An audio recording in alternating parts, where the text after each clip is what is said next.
अमेरिकी डॉलर, जिसे विश्व की सबसे मजबूत करेंसी माना जाता है, अब उसकी बादशाहत कम होती दिख रही है।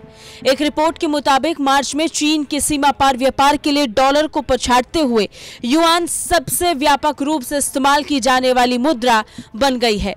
वहीं भारत भी लगातार रुपये में व्यापार को बढ़ावा दे रहा है, जिसमें उसे कई देशों से सहयोग मिल रहा है। ऐसा विश्व के आधुनिक इतिहास में पहली बार हुआ कि डॉलर को पछाड़ने के लिए दुनिया भर में मुद्राएं आगे आ रही हैं।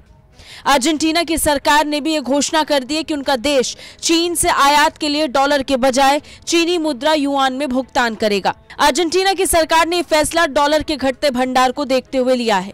एक सरकारी बयान में कहा गया कि अप्रैल के महीने में डॉलर के बजाय युआन में करीब 1 अरब डॉलर की चीनी आयात का भुगतान करने का लक्ष्य रखा गया है। अप्रैल के बाद हर महीने 79 करोड़ डॉलर आयात का भुगतान युआन में किया जाएगा। समाचार एजेंसी रॉयटर्स की एक रिपोर्ट के मुताबिक अर्जेंटीना के अर्थव्यवस्था मामलों के मंत्री सर्जियो मस्सा ने चीनी राजदूत जू शियांगओली और कई कंपनियों के साथ बैठक के बाद एक कार्यक्रम में कहा कि युआन में व्यापार करने का उद्देश्य डॉलर पर दबाव को कम करना है।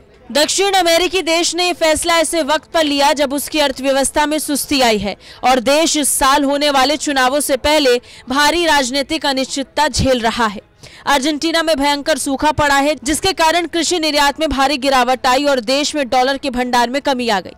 मार्च में चीन के कुल सीमा पार व्यापार में लेन देन के लिए युआन की हिस्सेदारी 48.4% रही, जबकि डॉलर का हिस्सा एक महीने पहले 48.6% से घटकर 46.7% हो गया। वैश्विक व्यापार फाइनेंस में फिलहाल युआन का इस्तेमाल कम होता है, लेकिन अब इसके उपयोग में लगातार बढ़ोतरी देखी जा रही है। वहीं चीन की तरह भारत भी डॉलर के बजाय रुपये में व्यापार को बढ़ावा दे रहा है। जुलाई 2022 में रिजर्व बैंक ने फैसला किया था कि वैश्विक व्यापार अब भारतीय मुद्रा में भी किया जा सकेगा।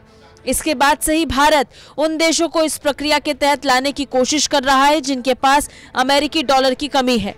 रिजर्व बैंक ने 18 देशों के बैंकों को खास बैंक अकाउंट खोलने की अनुमति भी दी थी। इसी महीने की शुरुआत में विदेश मंत्रालय ने खबर दी कि भारत और मलेशिया के बीच रुपए में व्यापार को लेकर समझौता हो गया है। जर्मनी, इजराइल, श्रीलंका समेत 64 देशों ने भारत से रुपए में व्यापार करने की दिलचस्पी दिखाई है। तजाकिस्तान, क्यूबा, लग्जमबर्ग और सूडान इसे लेकर भारत से बातचीत कर रहे हैं। भारत के पड़ोसी देश बांग्लादेश, नेपाल और म्यांमार भी रुपये में व्यापार करने के लिए विचार कर रहा है। कुल मिलाकर डॉलर को चुनौती देने के लिए भारत का रुपया और चीन का युआन आगे आ रहा है। ब्यूरो रिपोर्ट, भारत तक।